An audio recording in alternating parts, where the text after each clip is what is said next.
Hey, I'm Jeffrey Masters, and we are technically on a break right now, but I've been recording interviews for our new season, and one of those that I recorded last month was with Darcelle XV, aka Walter Cole. Darcelle was known for being the oldest drag queen in the world. That's something that was certified by the Guinness World Records, and unfortunately, Darcelle died last week at the age of 92. We are not officially back for our new season, but I wanted to share our interview today since it was one of her last. So you're going to hear Darcelle speak about how much drag has changed in the last 50 years, and she also talks about her bar and drag venue, and that's called Darcelle XV Showplace, and it's in Portland, Oregon. That club opened in 1967 and has been continuously running ever since. In 2020, it was even added to the National Register of Historic Places. Now, Darcelle is joined in our interview by Kevin Cook, aka Poison Waters.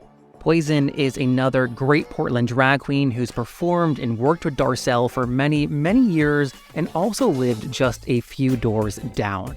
So without further ado, this is LGBTQ&A with the late Darcelle XV. Here she is.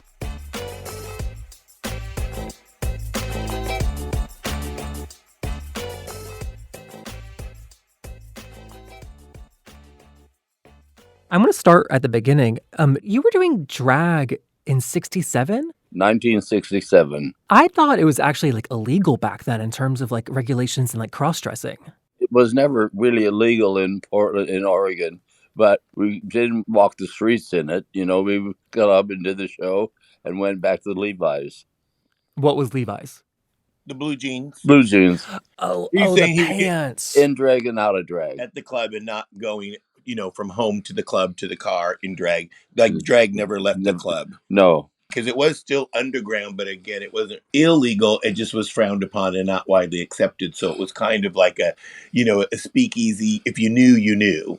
The part of town is called Old Town. So back then, it really was just Skid Row and bums and homeless people and kind of the seedy part of town, so to speak. So people came to the club to see the drag show, so they only came for it. So it wasn't like nobody was there that didn't want to be there. So it wasn't, they weren't doing drag in a place they weren't supposed to be. Yeah. Does that make sense? Yeah. So everybody was there for it. So there wasn't any pushback because they weren't taking it anywhere for anybody to push back. I think what blows me away is that you opened in 1967.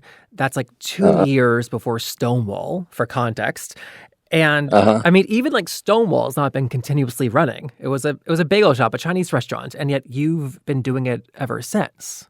Yes, we haven't stopped. We're in our 56th year. And so Darcelle's was recently added to the National Register of Historic Places since it's been ongoing for all these years.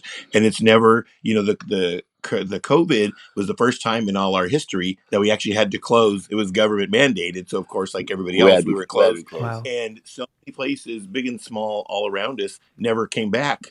But we had such an outpour of community people that were, the minute we could have people back, they were lined up to keep the club going. Poison Waters made it happen along with me. I didn't do it alone. That's for sure. And my same cast came back as soon as we unlocked the doors. They didn't go somewhere else to work. And so going back to 1967, when you bought the tavern that became Darcelle's Showplace, you were actually still married at that time, right? Oh, yes. Yes, I was. And so did your wife know that you were operating what became a gay bar? No. She read it in the paper. We were already not together. I told her I was gay. It came out to her, but we weren't living together then. But it still was the first time she knew that was in the paper. We were a little bit away from each other at that point. Estranged.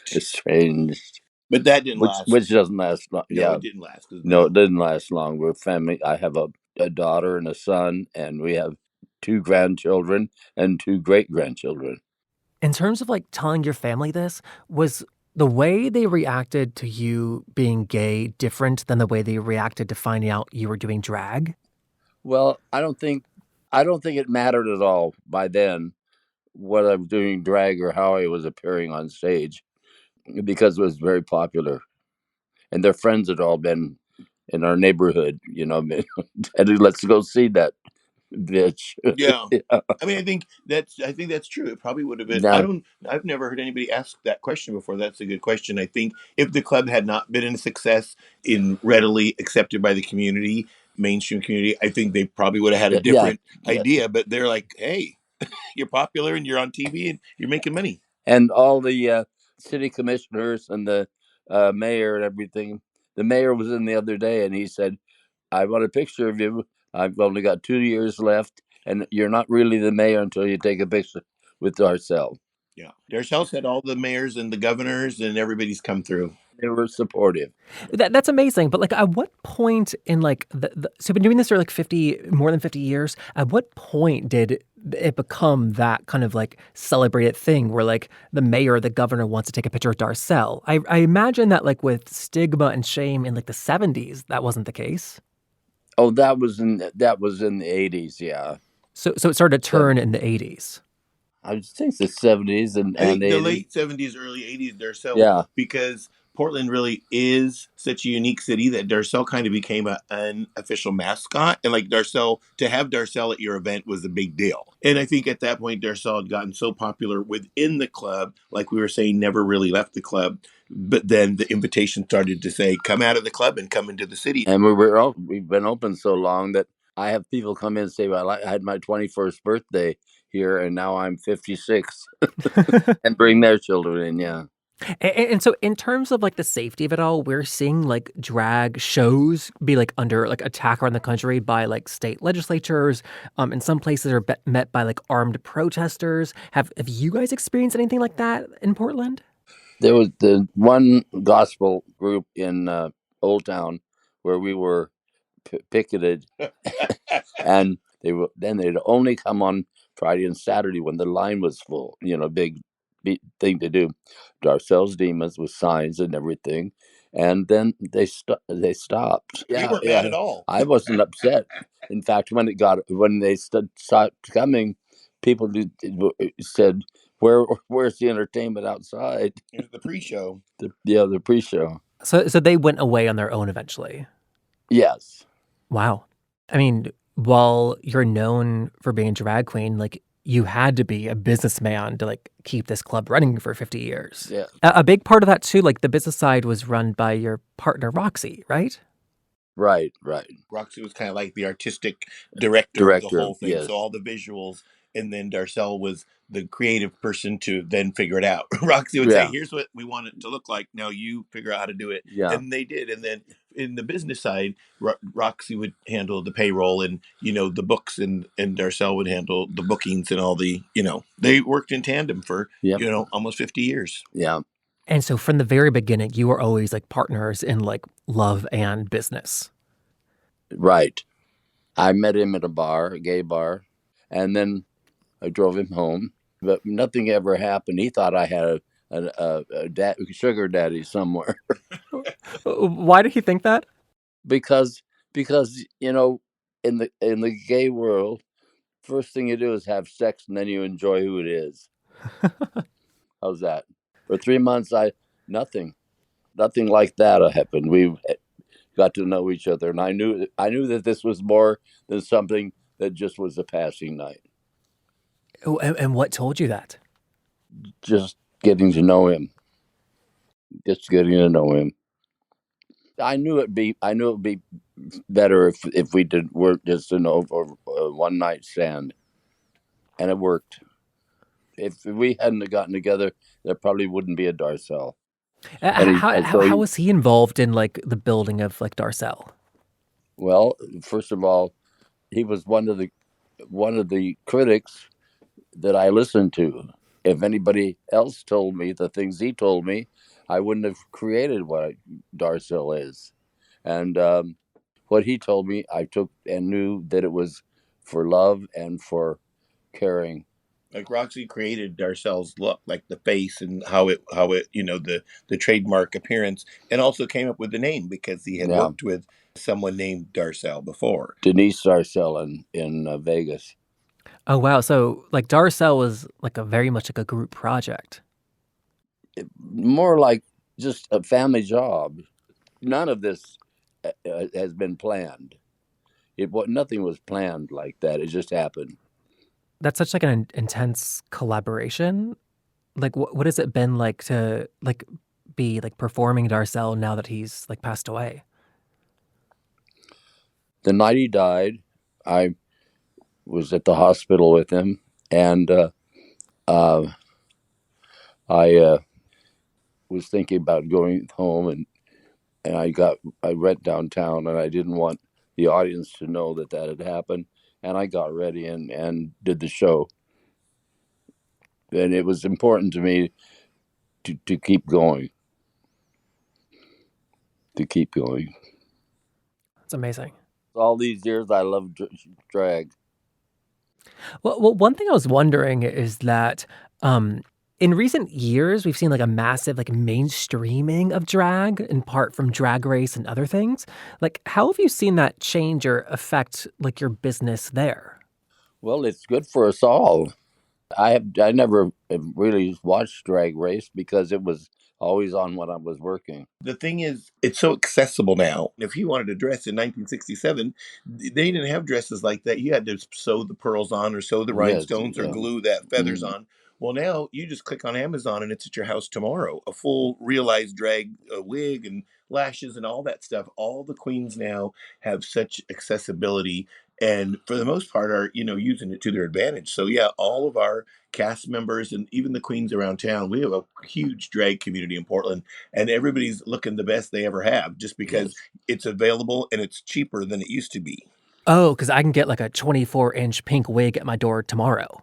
Yes, for yes, 1999, where if you wanted that in the past, it would be $200, and then you'd have to dye it yourself in the bathtub. It's everything's just so yes, easy now. yes, Oh, and I guess too, like you do your drag, and then you can also like walk down the street home in full drag. And some places, not all places, some places be safe to do that. Well, pretty much we know everybody knows who Darcelle is, and anybody who's in drag is a Darcelle. The name Darcelle has become a word locally synonymous with drag. I'm half Darcelle's age and I'm black, but people still say hi Darcelle if they see me in drag, and they'll Yeah. say, "Oh, Darcelle, can I have a picture?" Like, and you don't correct him. You say, "Sure, let's take a picture." Oh, that is so funny. When people say the mainstreaming of drag has happened since Drag Race, well, was never a gay club. It was always open to everyone, and we have 90% heterosexual audiences. We rarely have the gay people that come in, they're bringing in their Oh, family. really? Yeah, so we don't really have a big gay crowd, and so we've always been in our minds mainstream drag. That's just kind of just what we do. So well, in different parts of the country, drag queens are now finally getting to perform for straight people. That's all we've been performing for. So we weren't really like a dark underground uh, drag club that was only for gay people. We never were that. So it's kind of different for us. I mean, Darcel, you're now 92. It sounds like everything's also set up for this to continue after your death. When's that going to happen? Do you know something we don't know? They just redid my driver's license for another 15 years. I thank them very much. And my doctor said, well, there was 15 years left on your pacemaker battery. Oh my gosh. I said, well, okay, tell me when it's getting low. He has, his daughter now is running all the financials. The son like had been working. He's still a active part of it. And then just those of us that have been there for 10 plus years, it really is a family. Everybody has their job. Everybody has And their they do their job responsibilities. beautifully. And there's no reason, if Darcel and I both were on a bus and it went over a cliff, the club could still continue tomorrow because everyone's invested. We're all in this, together. And So I hope that is, I think it's pretty sure it will, but I hope it does happen. yeah, there's no reason why it shouldn't continue its success. With the groundwork has See, been I'm not laid. at all scared of dying, or I can talk about it because I have so many friends that did it too during the episodes of the AIDS, and all my family. They're gone except for my children, but they did it. I'll do it.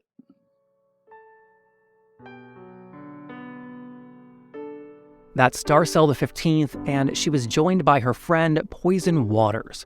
You can still see Poison perform at Darcelle's Showplace in Portland, so next time you're there, check it out. She's there, she says, 3 to 4 nights a week.